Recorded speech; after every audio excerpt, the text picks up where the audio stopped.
Hello and welcome into the JAXUSL Report along with Mauricio Ruiz. I'm Cole Pepper. We have a lot to get to today. Hope everybody is safe and dry out there today as you're watching the JAXUSL Report. A little bit later on, we're going to get into the college soccer scene and where we'll be out and around, a closer look at what's happening in terms of making the push for USL Championship teams and the playoffs.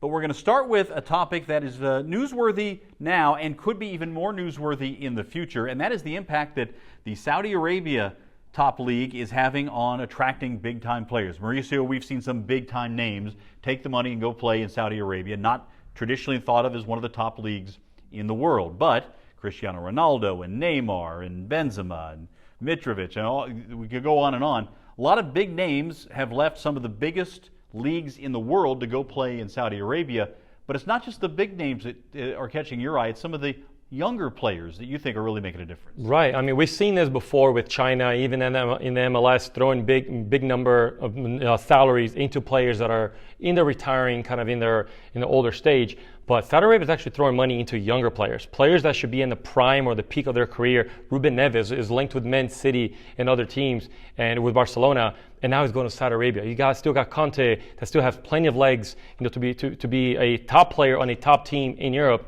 and they're taking younger players and they're throwing money at younger players. My concern or my thought is, what's going to happen when there's emerging South American players that typically take a jump into Belgium or Sweden or some of the lower European leagues.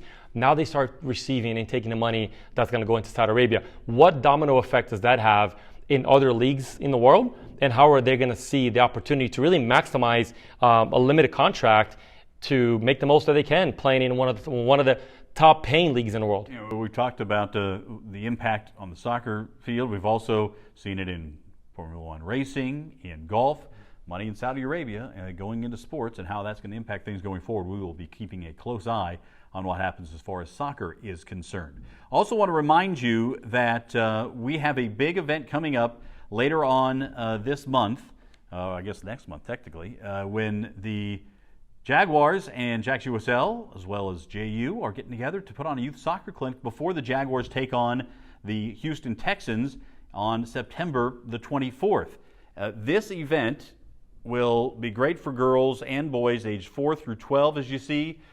JU soccer players and staff will be there, and Mauricio, you're going to be part of this as well. What can soccer families expect when they sign up for this clinic? Yeah, so this is something that we've been able to run with JU Soccer for the last 4 or 5 years.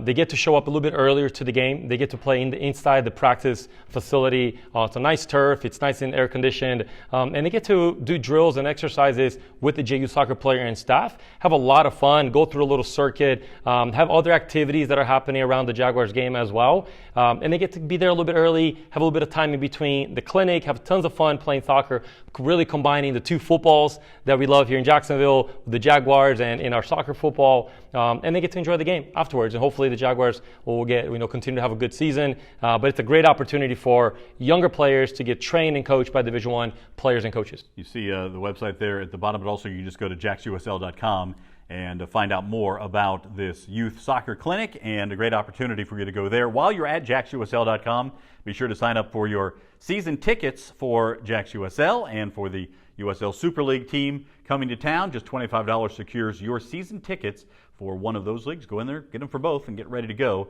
as we continue to progress here in Jacksonville. All right, let's now take a closer look at what's happening in the USL Championship chase for the playoffs right now, because things are getting tight and there are a lot of teams that are positioning themselves to try to improve their spot or just get into the playoffs at all. Here are the results from this past weekend's action in the USL Championship. Mauricio, what really catches your eye here? Well, if you look at the very bottom of the screen, the last two there, start with Detroit versus Birmingham. Birmingham is a team that's trying to get on the climb. Detroit just trying to stay alive in a playoff picture. So for Detroit to get an opportunity, it's really missed opportunity for Birmingham here. And then you look at the next game right above. Orange County beating Sacramento Republic, the number 1 team. Orange County, they're just hot right now. 7-game win streak. They continue to climb. So those two games really kind of stand out to me there. All right, well, let's take a look at the standings and see how things are shaking out. Remember, the top 8 teams in each conference make it to the postseason. Here's how it looks in the West. You have Sacramento Republic and San Antonio FC level on points at 48. San Antonio has a 1-goal lead in goal differential, and that could be what it comes down to as far as a tiebreaker is concerned. In third place, Orange County SC, they have been on a roll. 7 straight wins to move into third place, while San Diego Loyal sit tied for fourth. And we'll see what happens the rest of the way. It was announced this week that this will be the last year for San Diego Loyal playing in the USL Championship. Interesting to see what kind of an impact that announcement's going to have on the players and staff the rest of the way. Yeah, certainly there's the instant impact of kind of making sense of what's happening. But a lot of these players are going to be fighting for a contract elsewhere. Coaches alike, it's a really talented team. You see that they're on top of a really competitive West Division. So I think they're going to finish out on the bang. They want to go out on a high. But these players they're not just playing for San Diego now, which they want to finish out strong. But they're playing for the next contract, for the next opportunity. So I don't expect them to roll over. All right, we also should point out there at the bottom of the Western Conference standings, El Paso had not won since June the 17th, but they ended a 9-game losing streak with a 2-0 win over Hartford Athletic, a winless streak, I should say. And so they are right on the line. They would be the last team in if the season ended today. All right, now let's take a closer look at the East. Pittsburgh Riverhounds leading Tampa Bay Rowdies by 4 points and Charleston Battery by 5, but Charleston has a game in hand. And the Rowdies have 3 games in hand on Pittsburgh, so the Riverhounds can't feel too comfortable at the top of the table. And really, I think if you look at the top 7 here, you take Detroit out, they just made it in. I think it's going to be a battle there at the bottom. But anywhere from 6 to above, anything can happen because there's so many teams that have games in hand still. So this is a very incomplete picture of what's going to happen in the East. I think it'll be a lot of fun going down to the last 3-4 weeks of the season as those games kind of even out. But it's anybody's guess here who's going to finish in the top 4. And really, why that's important is the first playoff game at home to be able to host it. Well, Indy 11 also the only team in the East without a loss in their last 5. They're up to a 5th place tie on the table there. And again, as you mentioned, 1 point separates Detroit City FC, Tulsa, and Miami. 3 teams battling for the final spot in the playoffs with a handful of games remaining. All right, time now for our Game of the Week presented by Got Sport.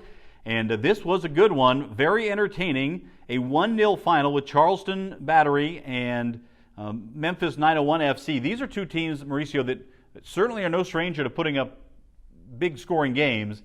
1-0, but there were a lot of opportunities and very different styles as well. Yeah, very different style. 2 really exciting coaches. Stephen Glass from Memphis 901, first year with Memphis 901, replacing Ben Portman, which was Memphis 901 coach, now the Charleston Battery. Memphis 901 go more about it through the lines. They move the ball, they pass, they try to break you down. Or Battery, they're just a vertical team. If you turn the ball over in a dangerous area, sometimes not even in a dangerous area, they always have players in the high areas, so they can convert chances really quickly. And as you can see here, the game starts really fast. Davila on the right-hand side, a lone player from Houston Dynamo, turns his defender around, just gets vertical again towards the goal, beats the goalkeeper near post. But if you see the numbers that Battery always have in and around the goal, it's why they create and convert so many chances. When you see an early goal like this with teams that can score, you think, hey, we're going to see a lot of that tonight. And there were a lot of chances. There's no doubt about that. Yeah, you see how fast they go south to north, really Route 1, and they already have players in advanced position. You typically don't get that many players in advanced position. Fidel Baraja is one of the best young players, like 18 years old, leads the league in assists. And another opportunity here for Charleston. And the 21st minute didn't amount to much. So different styles, too, as we mentioned. You talk about the direct style of Charleston and Memphis, really more of a patient build-up style. Yeah, much more patient build-up. You see Battery here again, just getting vertical once again. But I love the way that Memphis 901 play. Now, they leave themselves quite a bit open. Great chance from the Battery. Barajas again with his nice little left coacher foot. And you can see Battery just, can we get the ball into the box? How do we do it? Good early service and a header that really should have been a goal. Wonderful opportunity there. And now in stoppage time in the first half, Memphis trying to pull one back. Yeah, and it is a goal that should have gone into halftime 1-1, making a really exciting second half. But Memphis comes back in the second half and getting these little half chances, and nearly a goal here with the goalkeeper coughing it up. Some of these direct opportunities off free kicks, Memphis would have thought they might have come away with at least one from these. Yeah, and then, the Battery, they're not done. 5 minutes left into the game, still getting vertical. They're a team that doesn't stop, and they have numbers around the box again. And both keepers had a really good night to keep the scoreline a little bit lower. And then finally here in added time, one more chance for Charleston to try to put it away, but Memphis defensively able to keep it at a 1-0 contest. That's the way it ended, though. 1-0 Charleston with the win, and that was a big one when you talk, as we mentioned, with the standings there in the East. Charleston certainly in much better shape at this point after coming away with that victory over Memphis 901.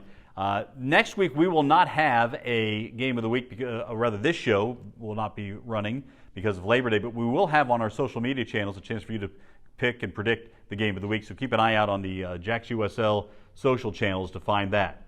All right, we mentioned earlier the college soccer season is underway, and we have a good one coming in Jacksonville. We will be out at UNF's Hodges Stadium on September the 7th as second-ranked FSU takes on UNF. This is going to be a great scene for women's soccer, but also a great chance to see some players who have bright futures ahead of themselves in the game. Yeah, and I really encourage all young players and parents to come out and support your college teams, not only because it's a good community event, but also to know what level your local college teams are playing at. Between Jacksonville University, Flagler, UNF, some really good local product that's being displayed, local players playing locally as well. But as you mentioned, you get the number 2 team coming into Jacksonville out of Florida State. I mean, these are future professional players. From the UNF side, from FSU, players that we might be seeing on the national level, but certainly when the Super League kind of arrives in town, players that might be playing here, not just youth, club, college, and then potentially professional as well. And we look forward to seeing you out there for Community Soccer Day at UNF. All right, that'll do it for us here on the JAXUSL Report. Before we leave you, I want to remind you one more time, make sure take advantage of a great offer from Donato's Pizza. All you have to do is enter to win a Hisense Smart TV. Just use that QR code that's on your screen, and that'll get you entered into a chance to win. When you purchase $10 or more, you get a free Donato's large 2-topping pizza, and you might win that great TV as well. It's a limited time offer, so don't wait. Jump on it right now. For Mauricio Ruiz, I'm Cole Pepper. Thanks so much for watching the JAXUSL Report. Have a great time, everybody.